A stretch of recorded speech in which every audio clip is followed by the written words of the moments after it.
Welcome to Mountain Stream TV. Today's October the 13th, 2025. I'm Ron Arps. Our program today is another one of our interviews with people in our community who lead organizations that provide assistance to people who have various needs in the community. We're calling it the Community Preservation Forum because things are kind of different these days, and we want to encourage people to thrive in our community. And we think that these nonprofit organizations and government agencies can provide the assistance that they need in areas such as health, nutrition, education, and housing. Today we have Kass Patterson, the Executive Director of Cornbread and Roses, and Shay Harr, Clinical Supervisor. Cornbread and Roses is, I think, a unique organization in our community, and I'm really looking forward to hearing what you have to say about your mission and all of the things that you do. You cover a lot of areas. You cover health, mental health, food, recreation, education, so you've got a lot of bases to cover. So I'm just going to pretty much turn it over to you, and along the way I'll probably have a question or two, and we'll cover all the bases. That sounds great. I'll give you our official spiel before we get into the nitty-gritty. But Cornbread and Roses, or CBR as we call it, is a 2S LGBTQIA plus led and focused nonprofit dedicated to creating an inclusive and affirming space for individuals from marginalized communities in rural Western North Carolina. CBR is a community space for everyone with an emphasis on 2S LGBTQIA and neurodivergent folks. We offer sliding scale and pro bono mental health services and take all insurances. CBR has a free pantry that is open Wednesday evenings from 6 to 8 p.m. and Sundays from 12 to 2 p.m. Additionally, CBR has an inclusive donation-based or free thrift store, Edna's Closet, located downtown Sylva at Wild Kitchen. Last but certainly not least, CBR holds community nights, community trainings, support groups, D&D nights, folk magic groups, and many more, and we would love for y'all to join us. Our mission is to foster community, celebrate diversity, and provide holistic therapeutic support to empower personal growth, resilience, and healing. We exist to fill vital gaps in services and to create community in the tradition of our Appalachian heritage with love, joy, pride, solidarity, and good food. CBR believes there should be bread for all and roses too. That's kind of our little spiel that we give folks. Yeah. Sounds good. Yeah. Let me ask first about all the initials. Can you explain? Yeah, Cornbread and Roses. So I actually am going to let Shay do that. I think you meant the 2S part. Right, I did. I know, it's okay. Yeah. That one is so embedded in my brain that I'm just like, he knows that. But I want to hear about the origin of Cornbread and Yeah, Roses. I can get into that, but yeah, I think Yeah, one is so the 2S is Two Spirit, so that is for Indigenous folks. And then the L is for lesbians. LGB is for bisexual folks. T is for transgender folks. G is for gay people. G is for gay men usually. Yeah, usually. And then I is queer, I intersex, and A is asexual. And then the plus is for anyone under that may not necessarily identify within the rainbow of our letters. Well, that's a pretty broad spectrum. Indeed, it is, yeah. Our community is very colorful and diverse. Mm-hmm. Yeah, sexuality and gender is really our focus, yeah. And neurodivergence, which is a Very big, big. intersection there.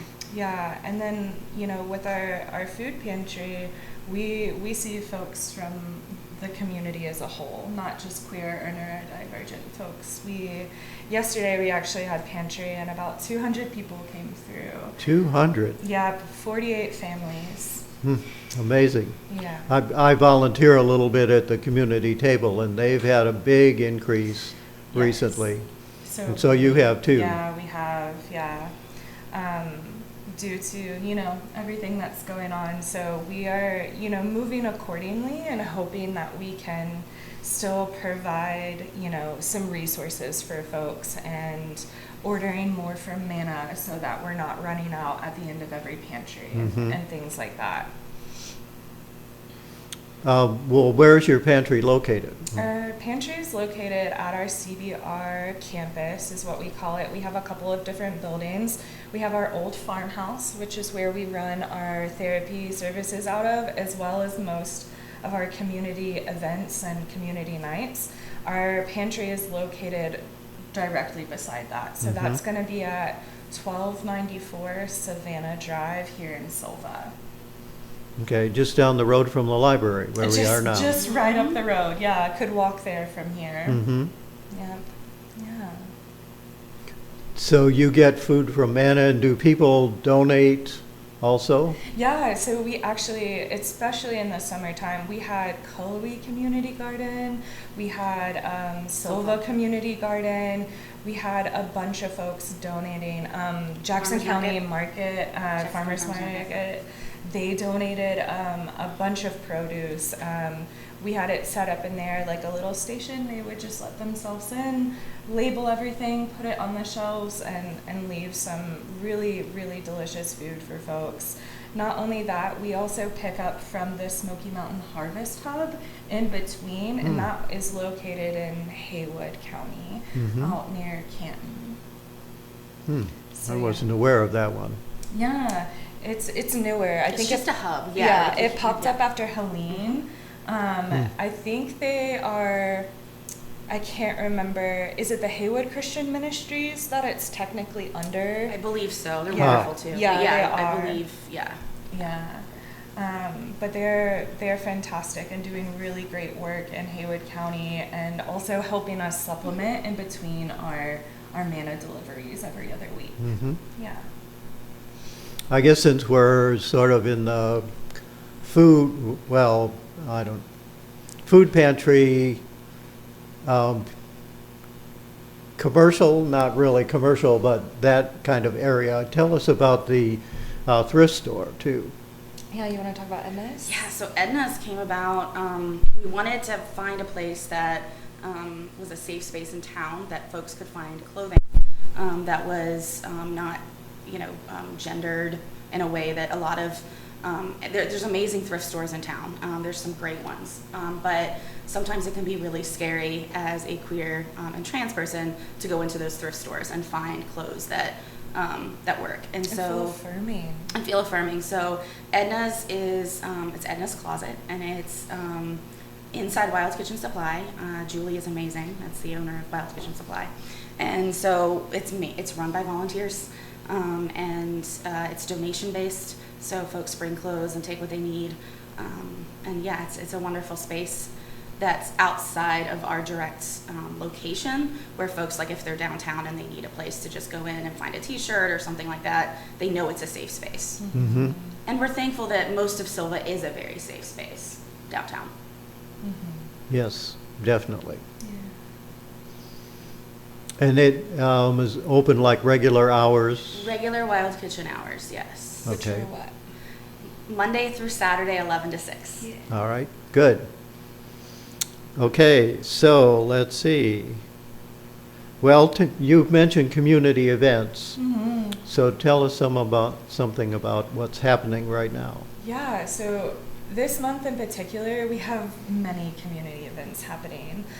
Starting with this Saturday, we are having a fundraiser in Asheville by Asheville Drag Brunch at Banks Avenue, starting at 11 a.m. There will be 2 shows, 11 and 1. Tickets are still available for that. And then at 4 p.m. on Sunday the 19th, we are hosting the Campaign for Southern Equality. They are doing their Trans Kids Are Our Kids workshop, and that will be from 4 to 6 p.m.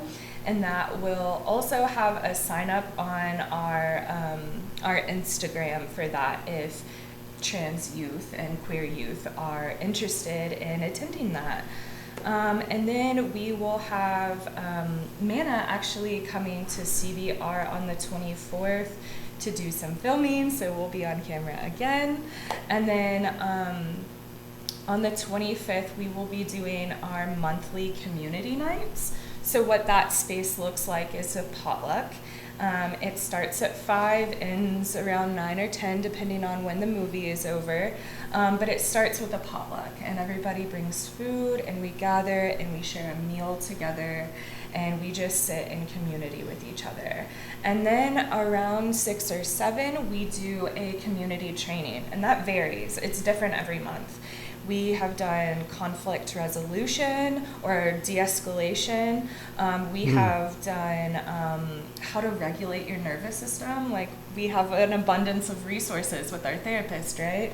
So one of our therapists made these beautiful little cards for like nostril breathing and like, you feeling activated? Sure, let me give you some tools to do that. And then the one that we'll host this weekend will be a Stop the Bleed and safety training, just as the state of our world. And we're also going to be watching Rocky Horror Picture Show this month. All right. Yeah, and we would invite the community to come out. We'll have little booklets for folks that they can sing along, all of those things. And then on the 26th, we are going to have what we call community cornbread. That specifically focuses on our pantry. So the first time we did community cornbread, we showed folks how to make a very heavy or like protein dense meal with what we have in the pantry, like basics in the pantry. So our community cornbread person, their name is Lindsay. They made this really beautiful zine for the community that is like the very basics of nutrition and how to build different meals based on that. So this month, what we'll do is we'll have more of those zines, but we're also having a resource fair. So that is going to have NCHRC, Blue Ridge Health, hopefully Unidex, and hopefully Pisgah Legal as well. Still waiting to hear back from those two places, but we just want to put everybody in one place for folks that are coming to our pantry, especially with the uptick we've seen in our participants. We want to make sure that everybody knows what resources are available to them in this really, really challenging time for folks. But yeah, that's all for this month. And so, yeah, I want to go back to the origin, too, of where the name came from, because I think that also helps why we do what we do, because people will be like, well, you have a pantry, and then you have mental health. Where does this all, why, right? And so I was raised since I was like 3 or 4 in Jackson County. My family moved me here when I was very young, and Jewish, and so I loved the Appalachian culture. I loved the churches, the community spaces, the love that was there. But I felt like I was always one step away from it. Like I wasn't allowed because I wasn't Christian. Like until I could, be Christian, I couldn't fully step into those spaces. And that was really hard. And then figuring out queer identity and my queer friends and people that were kicked out of a space that I thought was pure love was also really hard, right? So navigating with, I call us all of the outsiders in the South. And so when I came home, I went to school, left, and then realized that Appalachia was where I wanted to be. 5 years later, came back, and realized how many local people here still knew me and still loved the work and of being community. And Sylva happens to be a little bit more progressive than some other towns, and so that was helpful. And when I really searched through the nonprofits, while they're all very, they all mean very well, a lot of them are church-based. And while some of them are affirming, that still doesn't take away the trauma that queer people have faced in the church. And so it was really important for me to figure out, how do I make a community space that holds up the folks that have essentially fallen through the cracks. And those cracks are getting larger and larger. And so thankfully, we call it CBR, but Cornbread and Roses is this idea of bread for all. We believe that people deserve food, but they also deserve joy and love. And so this idea of how do we bring people together for not just for food, where if they come in and they feel, stigma, they can also, because there is stigma in going to a food pantry, no matter how, we're like almost zero barrier. The only barrier we have at our food pantry is they have to tell us how many people are in their family. We don't do applications, we don't take IDs, we don't do anything. And so even then, though, it's hard to ask for food. So the joy was so important for us. But what I realized as CBR was growing was that it was not just queer people that were falling through the cracks. We have folks who use drugs. Is that the correct way? Okay. Yeah, and then we realized that there were places around here that weren't safe for them at all. We've had family members who lost their kids to substance use. Lost their friends to that. And so then we were like, wait, harm reduction. And so Kass has a very deep understanding of that. And Kass is also from a very small town, right? Yeah. Very small Appalachia. Sevierville, Tennessee. Good old Valley Park. Yeah, I'm also very Appalachian. And harm reduction was something very, very close to my heart. I'm also on the board of the Study Collective, which is a harm reduction collective in Asheville. So I got as much experience as I could, kind of working with those folks and, really gaining knowledge on how to bring humanization and dignity to folks who use substances. And so that is how we try and treat everybody who comes to CBR. Everybody deserves respect. Everybody deserves dignity, no matter what kind of experience you come from in life. And so that is our main goal at CBR, is to foster a space where people feel like they belong and people feel like they can show up and be their messy, authentic selves, because in this day and age, there aren't a lot of spaces for that. Regardless if you're queer, if you're someone who uses drugs, or both, or if you're just, Hungry. A regular Joe walking down the road.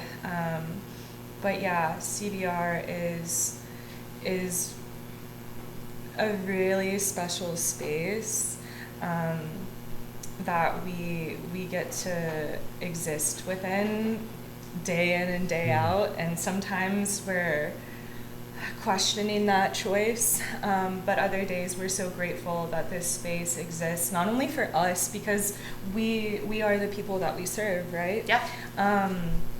But that we get to see queer kids and queer teens come in and find joy with each other in our space. And that is something that I can't speak for you, but that is something that I never got to experience as a teenager, or even in my 20s or my early 20s, So we do what we can to create a space that everybody feels like they can show up in, no matter what they are dealing with at the time. Yeah, and I want to shout out Evergreen Foundation for being one of our first and big sponsors. Yes. For many years. This is their third year for keeping us running.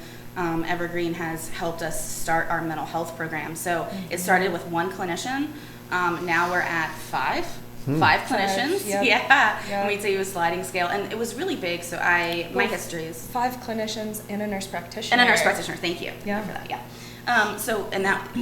So we slowly grow. That's our big thing, is what does the community need?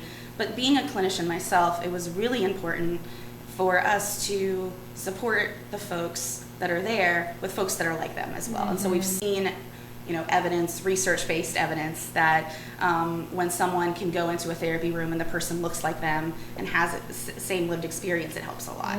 And so our therapists have lived many of the same lives as the folks that come in and work with them. So that's huge.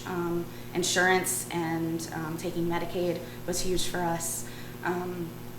And we have a wait list right now, so we're working through all of the things. But yeah, I think of CBR as this kind of net that's like we're as one of our therapists said, we're a scrappy little bunch because we tend to not take money from federal programs because we can't. Federal or state. Or state because we can't. Because we're an LGBT organization and we don't. Sustainability is such a big, important thing for me and for all of us at CBR that we don't want something that could be taken away from us because that's not trauma-informed. Trauma-informed work is that something that stays no matter what. Yeah. Our folks don't need to lose things because of our lack of sustainability. Right. So we work really hard on making sure like Evergreen is known to be a sustainable organization or foundation. Foundation. Thank you. Foundation. And so we really strive to make sure that our money comes from those types of places and private donors that have been amazing to us. But then on the other hand, it can be really hard because we don't sometimes get those really big grants that other places, because they they seem to be doing it correctly, and we don't do the same things that other orgs do. We don't take information from clients. No, we don't. And we're very intentional about the way that we notate with our clients. And a lot of the reason we have opted out of state or federal funding is because of the requirements that they ask of our clients or our pantry participants.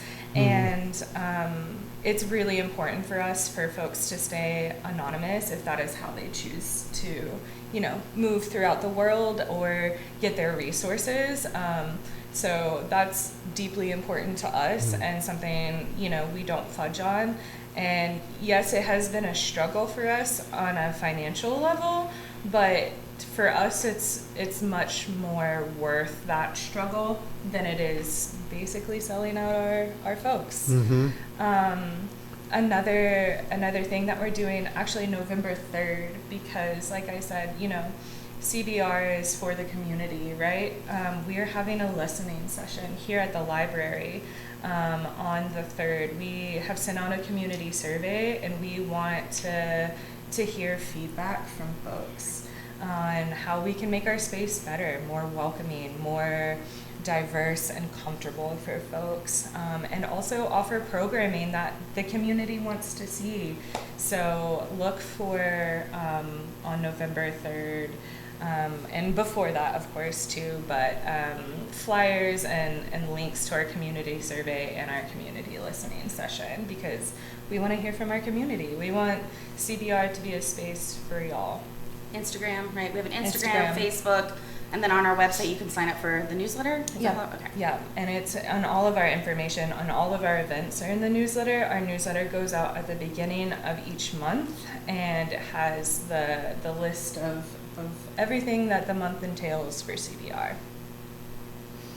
Well, some of the things you're saying really resonate with me, because I've been investigating, we're trying to get information about food stamps because there are changes in the SNAP program and nutrition services, I guess it's called in North Carolina. And I've been having a really hard time. But I did find the application, and it's 10 pages long. And it would take me quite a while, to fill that out, to find all the information. So keeping things simple is really important, I think, and not making it so complex. And I really admire you for having that focus. Thank you. And, not asking questions of people and just letting people be who they are. Sorry. No, it's okay. I said it's interesting though, because, we can say that that's a wonderful thing, right? That we don't ask because we deeply believe that. Yes. It's not just a theory that we're like, oh, this is cool. It's like we have people that work at the pantry that have been to other places where they have to fill out an application, where they get a box. They don't get to choose what they want. Ours is an open grocery store. They get to choose what they want. But the downside of it, and this goes back to grants, and I say downside because it's very real, is that when we don't take that information, we don't have that information as easily for grants, right? Or for we can say how many people are served. We can say 50 families, 200 people. Right. But we can't say 17% are on SNAP because or that they're a different demographic than the other person that is beside them getting food. Because we don't believe that who we serve is a science project. No. We believe that we want to feed people, and sometimes that doesn't always go great with our funders that want to know exactly who gets the meal, Yeah. and we will not cave for that. No. And I do want to bring it back to like the fact that, you know, everybody deserves respect and dignity, right? That one. Food should be accessible to everyone. There should be no barriers for food in any way, shape, or form. I feel that about all of the other basic needs: shelter, water, food, etc. Everyone should have access to that. This country, we have more than enough of that for every single person in this country. And the fact that we are not giving it to folks in need is mind-boggling. And another reason CBR popped up, right? Yeah. Oh, yeah. So we were mental health space first, and one of our therapists came to me and said that their client couldn't get food in Jackson County. This was during COVID, and their mother had signed up for food at this place, and I won't say the name because we're not going to get into that. And this place had the address of their dead mother. Dead, I say dead, right? Mother's no longer alive. But because that was the application that was used, she needed to bring a death certificate of her mother to get a box of food. And when I went and asked about it, I was told that was probably correct. They couldn't say for sure, but probably. Meanwhile, it was a very religious space, and so I say this because I don't think that we should have to fill out applications and bring death certificates in to get food. And so that flew me. I was like, wait, what? Also, a lot of the pantries around here are, once a month, which is great, where they just put a box of food in your car. But and that helps a lot. But we wanted something that was a little more sustainable, where folks could come more than once every 2 weeks, and that they didn't have to say that they lived in Jackson. They didn't have to fill out, because what we know about forms, we can say all day, you don't have to fill out the application, right? We can say this all day, but we know psychologically, right, that people are going to fill out the form if they need food, and they're going to put the right answers. Yeah. And so no matter how many times we say, put whatever you want on the application, or just you put your name, it is a barrier to getting access to food. And so I really press this, is that Cornbread and Roses was created because people in the community had a need for certain things, and we stepped up to try to do that in a way that took away the barriers that they had to deal with in order to get those needs met. Yeah. And we're really lucky to be in partnership with Manna. Yes. That allows us to continue to be a no barrier, or a Low barrier. We are technically a barrier, because we ask how many folks are in their family, as well as we have a locked door. That's also considered a barrier. But like I said, our partnership with Manna, we're very lucky to have it. They're very understanding of our beliefs and our morals, and we haven't had any pushback from them on it, and I don't foresee that in the future. So I'm very, very grateful for that, and grateful that we're able to, meet some of the community needs. And I know that community needs are growing so heavily, especially right now. So I'm grateful that we get to be a little part of that for folks. Would you share with us the feeling of the LGBT community, the people in it? You do counseling, and I'm not asking you to talk about your clients, but We can't do right. But how are people feeling right now? Scared. A lot of folks are very nervous, especially our trans folks and queer folks who look very that, right? It's a really scary time for our community right now, but we're also doubling down with community in each other, right? We're making safety plans within our friend groups. We're making safety plans at CBR with our clients. That's something that we're also going to talk about at Community Cornbread with Pisgah Legal, is safety in how do you and your partner make sure that you get to have end-of-life choices for each other if you don't want to be legally married? How do Or if that goes away. Or if that goes away, yeah. And because that's a very, very real thing that they might reverse, Obergefell. And then the LGBT folks can't get married. And so we have to then, figure a way out how to be there for each other in legal ways.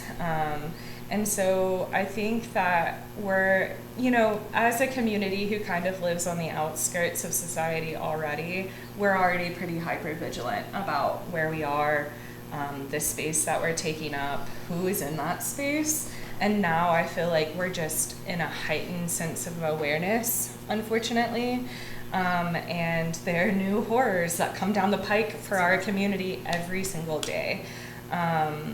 But I think that it's important to say that trans people and queer people have always existed from the beginning of time, and we will not be going anywhere. I know some folks in, this region are not big fans of us and, the work that we do, but we don't care. We're very resilient in our beings and in our community and in our mental spaces, because we've had to be, right? I grew up queer in Appalachia. I didn't my family was very religious. We all have had something that has brought us to where we are now that we have had to fight for. And most often, that is ourselves. That is our authenticity. That is our existence. That is our ability to just exist freely. And that's what, we want to do. And transgender people existing does nothing to folks. Our existence doesn't do anything. Stop being afraid, I guess. I think you made a really good point that we talk about every day is the horrors persist, right? So, and they are created over and over again. So I got a call from an organization that takes federal money, and this is just what we're used to. So other places are like, what? I'm like, no, this is what we're used to.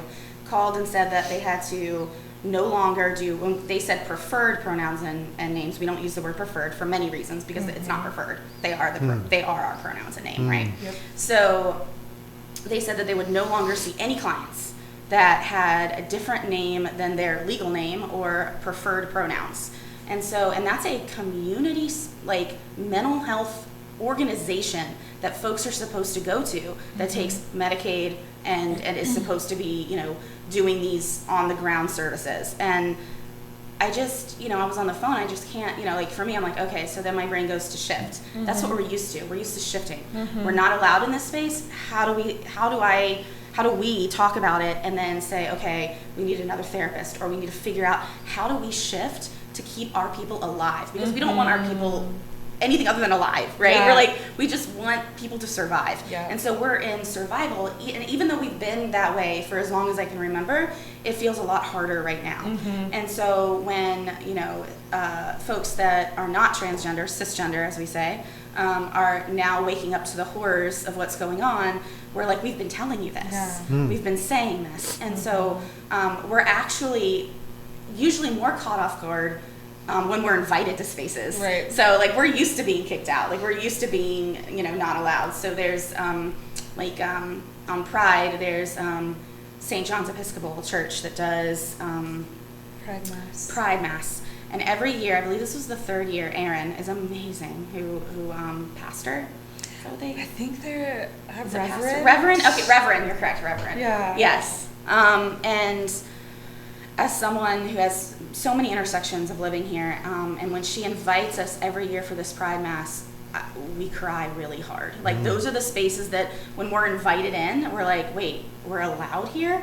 And that's just, and not only are we allowed, but we're welcomed. And so it's been really, really hard to navigate, but also we just really believe and hope that the more that we are visible in our community and we're not going anywhere, and the more that people know that we're not scary and we're just a bunch of Appalachia queers that they'll want to be involved. Yeah, so we have folks who have started volunteering with us who are cisgender straight, right? And they'll say to me, I didn't even know that person was queer. I didn't even know that person was trans. And that's the whole point, is we want to show folks that, yeah, our mental health, our food, our community events, everyone is welcome.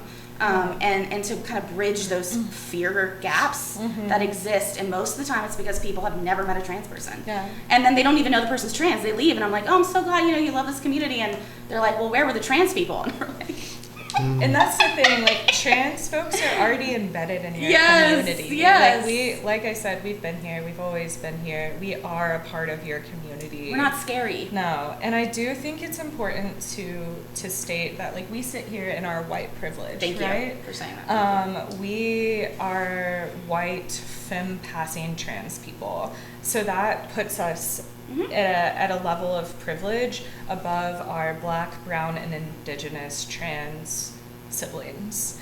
And that feels really, really important to acknowledge. Thank you. Because while we do have that privilege, that also provides a bit of safety for us, right? For the Black, brown, and indigenous trans folks, they have much less safety. They have much less... Even if they're not trans, and Sylva, no offense, but our population rate of Black and people of color is less than 1%, I think, at this point, right? It's very, very low. Yeah. And so then when you start adding intersections to that in our space, absolutely correct. Thank you for saying that, is we are very white. Yeah. Yeah, and we try and use our privilege, our white privilege, or even our passing privilege, the best that we can to uplift the folks who don't have that privilege. And I want to say also in that about our community that, like, we're here for you. CBR, our therapists, our volunteers, anybody at CBR, if y'all ever need anything, we are here. Need a friend? We sit in our kitchen. We call it like our staff space, but it's a big dining room table, and we'll sit around the table and co-work with each other or share of the horrors of the day and how we're getting through. And that space is for everybody. So please come out if you need community. Please come out if you're needing support, because like Shay said, we want you alive, and we are down to do what it takes to keep our community alive at this point. Yeah. And we're not going anywhere. We are not. Well, I like it that you keep emphasizing that trans people have always been here. I think some people don't realize that, and there's a whole spectrum of people, and it's always been that way, and it's always going to be that way, whether you're a religious person or an agnostic, whatever. People are divergent, and they need to be recognized for who they are. And I applaud you for the work you're doing to do that. Thank you. Very excited to be doing it most days. Yeah. So you mentioned volunteers, and also there was something on your website about an education program for people outside of your community. Can talk about... Do you want to talk about Cassie's workshops? Yeah. Or trainings? Yeah, Cassie has amazing community trainings. There's some on the website, and then she also does a de-escalating training. The one on the website is anyone can take it. We really would love for people in the community, allies who want to be a part of the work, to take it. It's 3 sections. And then we also love to come and do education trainings and classes with folks as well. So if anybody wants to learn more about what those letters are, how they can be more supportive, especially in a time where trans people are literally under attack.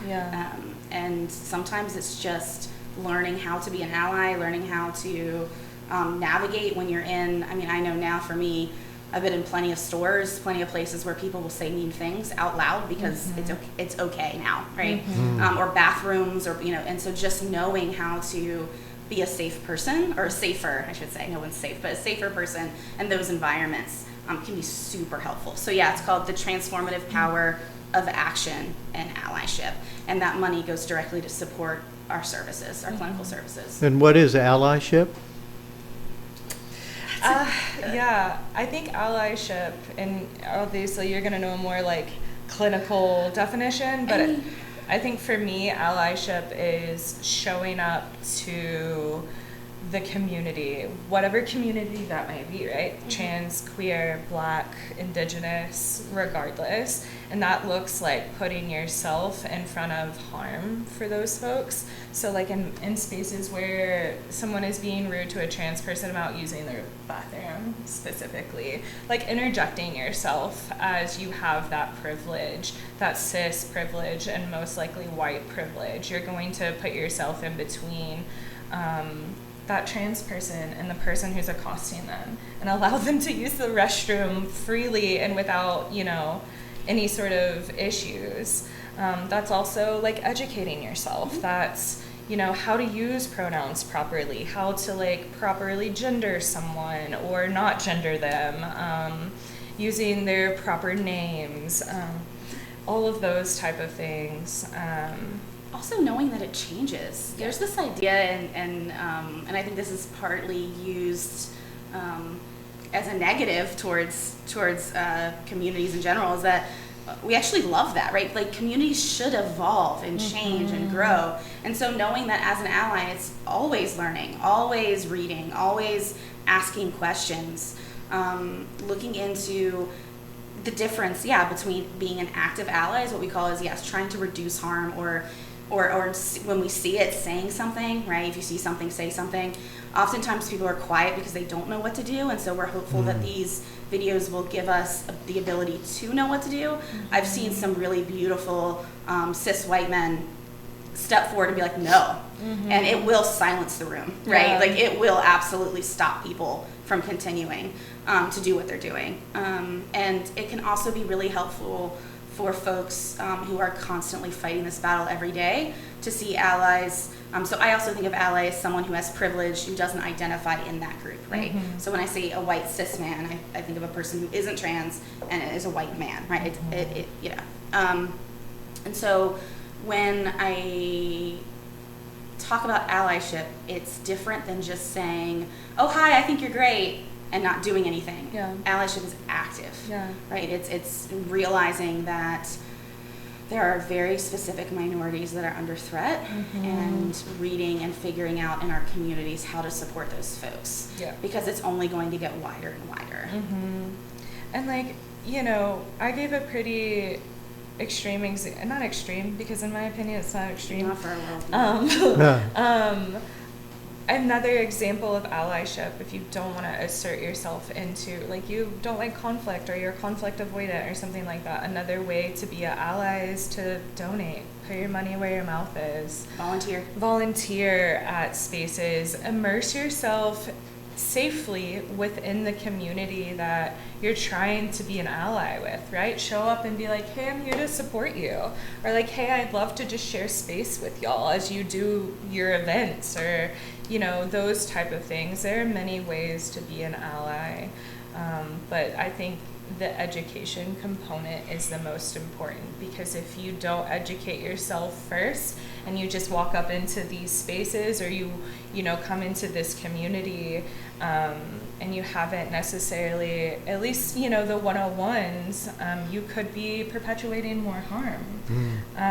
But as I mentioned earlier, CBR is a space for messy authenticity, right? You're not going to get it right the first time, maybe even the second time.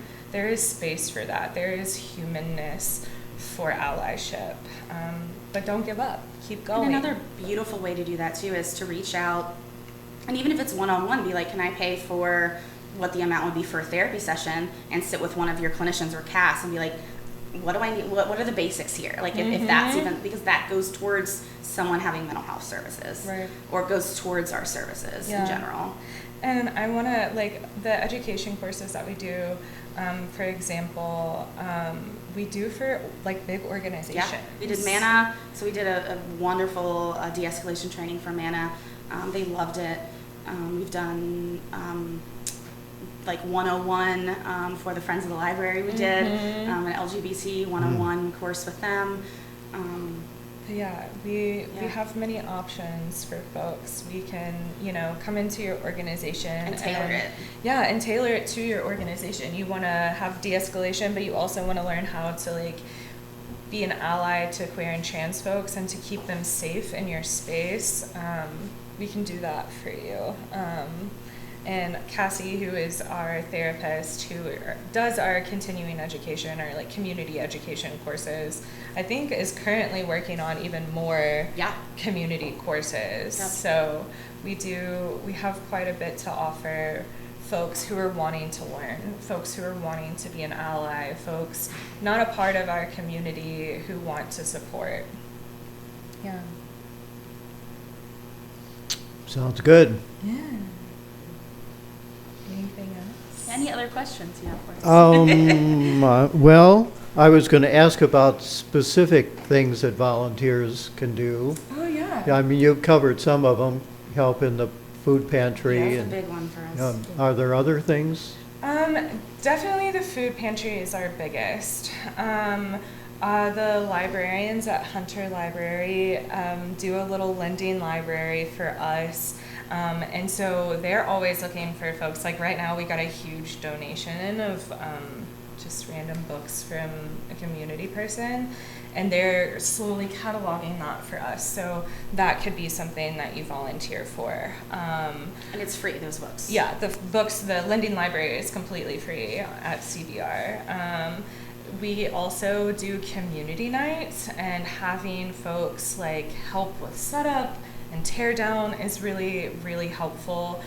We have the Waymakers Collected granted us a really cool big screen TV. Big screen. No, not TV. Projector. Thank you. That you blow up essentially. Yeah. So takedown of events and things of that nature. We also do host in September we had the Gabor Day cookout. So we have bigger events for folks to come. Clean up, set up. Yep. So if you see an event and you ever, if folks don't want to do the food pantry, but they would love to set up, potluck, help us set up stuff, help us clean up, because sometimes we can be really tired at the end of an event. Yeah. So if folks want to, if they don't want to be around for the event, but they're I would love to help clean up, and they can come and help us clean up. That's really important. Edna's Closet Yes. always needs volunteers, sorting donations, Putting them up. hanging donations, and just making the space look nice. For folks, that's always a great option. And then we usually have twice a year big CBR clean days where we'll just deep clean and reorganize the pantry, the farmhouse, and then we have an old pantry that is kind of a storage space for us currently that We grew out of. Yeah, very quickly. So yeah, we will also advertise for our big, Cleaning days. fall cleaning, spring cleaning days, and those type of things as well. Yeah.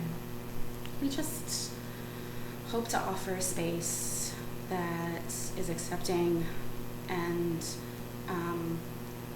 healing and brings joy, and model that for the spaces around us Yeah. in these trying times. Very. And that love is so deeply embedded in these mountains. Yeah. And Appalachia, it's here. That's the famous Appalachian saying. I always say the one about and them their hollers, or there's gold in and them their hills. We've been using they them pronouns for a long time. Yeah. Yeah. Exactly. We're just happy to be here. Thank you for having us. Yeah, thank you Well, so much. I'm glad you came. I really have learned a lot, and I've enjoyed hearing the enthusiasm that you have and your passion for what you do.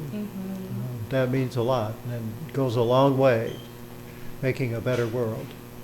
I sure hope so. It's our goal. Yeah. Thank you so much.